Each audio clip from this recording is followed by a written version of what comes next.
भारत ने पहले हमास को इजराइल में दिखाया ट्रेलर। अब चीन की मांद में मोदी ने मचा दी खलबली। ताइवान के दिवाली गिफ्ट ने मचा दिया चीन में हड़कंप। इजराइल के बाद ताइवान में भारतीयों की हो गई बल्ले बल्ले। दोस्तों, लगता है कि इन दिनों भारत की हर तरफ लॉटरी लगती जा रही है। पहले रूस यूक्रेन युद्ध हुआ तो फायदा भारत ने जमकर उठाया। तेल वाला खेल तो कुछ ऐसा खेला कि आज यूरोप भी भारत को लेकर बाप बाप करता है। फिर आर्मेनिया और अजरबैजान में तनाव हुआ तो भारत वहां जमकर अपनी डिफेंस इंडस्ट्री को चमका रहा है। इसके बाद हमास और इजराइल के बीच जंग हुई तो भारत ने खुले तौर पर दोस्त इजराइल को सपोर्ट कर डाला। नतीजा यह हुआ कि इजराइल ने फिलिस्तीनी कर्मचारियों को इजराइल से बाहर करने के लिए भारत के 1 लाख युवाओं को तुरंत नौकरी देने की बात कह दी। मतलब दोस्तों, भारतीयों की लगे हाथ लॉटरी लग गई। और दोस्तों, जैसे ही यह समाचार ताइवान को पता चला तो भाई साहब उसने भी इसी आइडिया से चीन को चक्कर घिन्नी बना दिया है। मतलब ताइवान ने भी भारत को एक साथ कई गुड न्यूज दे दी है। दोनों देशों के बीच नौकरियों को लेकर एक अहम समझौता होने जा रहा है। ठीक से कहूं तो भारत को ताइवान अब तक का सबसे बड़ा दिवाली गिफ्ट दे रहा है। इस गिफ्ट से चीन को जबरदस्त मिर्ची लग सकती है, क्योंकि ताइवान भारत के 1 लाख से ज्यादा लोगों को नौकरी देने जा रहा है। अगर ये डील होती है तो ताइवान और भारत के आर्थिक रिश्ते और भी ज्यादा मजबूत हो सकते हैं। वहीं दूसरी ओर ताइवान के पड़ोसी देश चीन को मिर्ची लग सकती है। दरअसल दोस्तों, ताइवान के कारखानों, खेतों और अस्पतालों में काम करने के लिए 1 लाख से अधिक भारतीयों को काम पर रखा जा सकता है। लिहाजा दोनों देश दिसंबर की शुरुआत में जॉब डील पर साइन कर सकते हैं।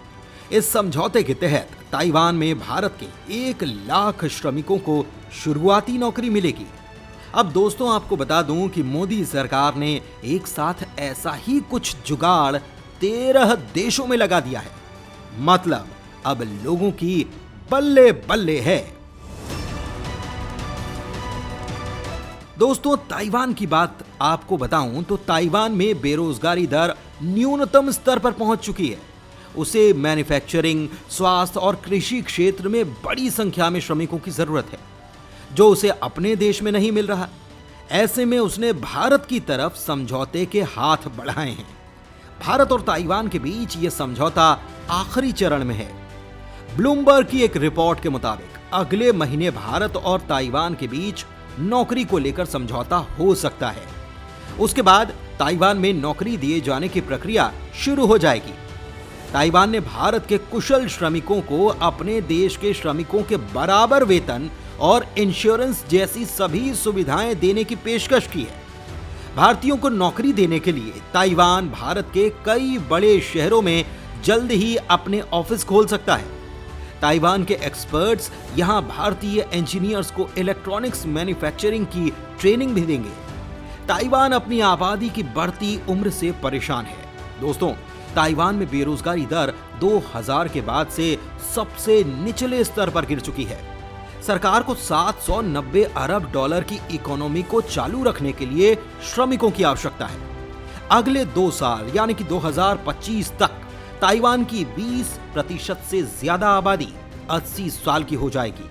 ताइवान के अलावा भी कई देश इसी समस्या से परेशान हैं। भारत के विदेश मंत्रालय के प्रवक्ता अरिंदम बागची ने गुरुवार को कहा कि भारत ताइवान जॉब डील अब फाइनल स्टेज पर है। वहीं जानकारों के अनुसार ताइवान जाने के इच्छुक भारतीय श्रमिकों की हेल्थ को सर्टिफाई करने के लिए एक मैकेनिज्म पर अभी भी काम किया जा रहा है।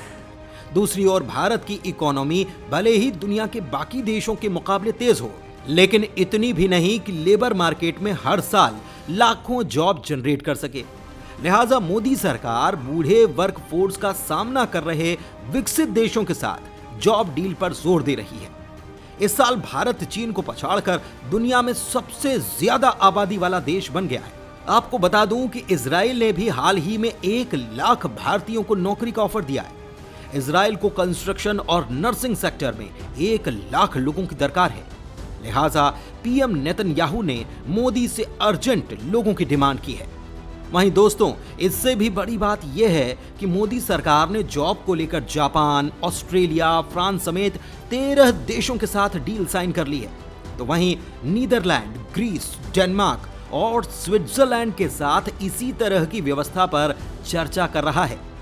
मतलब दोस्तों, एक तो भारत अपने यहां नौकरियां जनरेट करने के लिए लगातार कंपनियों को अपने यहां खींच रहा है, तो इसी बीच ये नया वाला फंडा भी जबर काम करने वाला है। हालांकि भारत ताइवान जॉब डील से चीन के साथ जियोपॉलिटिकल टेंशन बढ़ने की भी संभावना है। चीन नहीं चाहता कि कोई भी देश ताइवान के साथ आधिकारिक तौर पर कोई आर्थिक समझौता करे। ताइवान पर चीन अपना हक समझता रहा है, लिहाजा उसने मिर्ची लगना तय है, क्योंकि दिवाली के पहले ही तगड़ा जॉब वाला तगड़ा बम फटना चीन की हालत खराब करके रख देगा। वो भी तब जब वो ताइवान पर अटैक करने के लिए साजिशें रच रहा है। लेकिन मोदी सरकार पर्दे के पीछे तगड़े गेम करने में लगी है। भारत और ताइवान के बीच लगातार संबंधों में बेहतरी हो रही है। दोनों देशों के बीच व्यापार और निवेश भी लगातार बढ़ रहा है। दोस्तों, श्रमिकों को लेकर समझौते के अलावा भी भारत ताइवान से इलेक्ट्रॉनिक्स आइटम आयात कर रहा है। ईवान की कंपनियां भारत में लगातार निवेश कर रही हैं। सेमीकंडक्टर मैन्युफैक्चरिंग में ताइवान दुनिया का सबसे बड़ा देश है और ताइवान उसी तरह का इकोसिस्टम भारत में तैयार करने में मदद भी कर रहा है।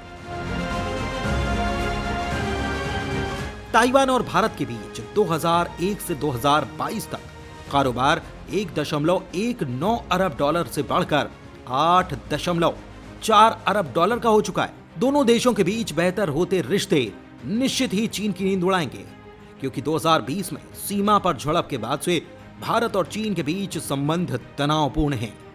बीते 40 सालों में दोनों के बीच इस तरह की स्थिति कभी देखने को नहीं मिली है। तब से दोनों देशों ने हजारों सैनिकों, हथियारों और टैंकों को हिमालय क्षेत्र में ट्रांसफर कर दिया है। हालांकि इस वक्त तूफान से पहले वाली शांति बनी हुई है, लेकिन ये ताइवान वाला मामला चीन को हिला कर रख देगा, क्योंकि भारत अपने आदमी भेज रहा है तो अमेरिका ताइवान में कुछ ऐसा भेज रहा है जो चीन की हालत खराब कर रहा है। दरअसल दोस्तों, अमेरिका और पश्चिमी मुल्कों के लिए भी ताइवान बेहद जरूरी है। इसके पीछे 2 खास वजह हैं। पहली वजह है भौगोलिक रूप में प्रशांत महासागर के इलाके में कई द्वीपों के बीच ताइवान फर्स्ट आइलैंड चेन कहलाता है। अगर चीन ताइवान पर कब्जा कर लेता है तो प्रशांत महासागर में उसका दबदबा कायम हो जाएगा। दूसरी वजह अर्थव्यवस्था है। ताइवान दुनिया भर को अर्थव्यवस्था में अहम योगदान देता है। इस देश में बनने वाली चिप दुनिया भर की जरूरतों को पूरा करती है। ताइवान को दुनिया भर के 13 देश एक अलग देश मानते हैं और उसकी संप्रभुता का सम्मान करते हैं। लिहाजा हाल ही में अमेरिका ने ताइवान को सैन्य हथियारों को खरीदने के लिए 8 करोड़ डॉलर की मदद दी थी। अमेरिका के फैसले के बाद चीन ने आपत्ति जताई और अमेरिका की कड़ी निंदा की। हालांकि ताइवान को दी गई अमेरिकी मदद कोई बड़ी रकम तो नहीं, लेकिन फिर भी चीन दुनिया भर का ध्यान इस मुद्दे पर खींचने की कोशिश में जुटा है।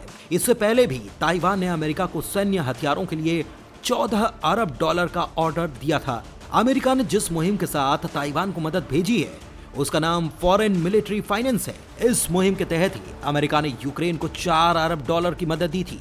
इसके अलावा अफगानिस्तान, इराक, इजराइल और मिस्र समेत कई देशों में सैन्य मदद के तौर पर अरबों डॉलर रुपए भेजे गए थे। यानी दोस्तों, चीन की दादागिरी के लिए अमेरिका और भारत एक जैसा ही काम कर रहा है। चीन भले ही अपना प्रभुत्व स्थापित करने के इरादे से दूसरे देशों को डराता धमकाता हो, उन्हें आंख दिखाता हो, लेकिन अब उसकी ये धमकियां खाली साबित हो रही हैं और इसकी बानगी ताइवान में देखने को मिल रही है, जब भारतीय अधिकारियों के साथ मिलकर दिवाली का त्योहार मनाया गया और भारत को ये बड़ा ऑफर दे दिया गया।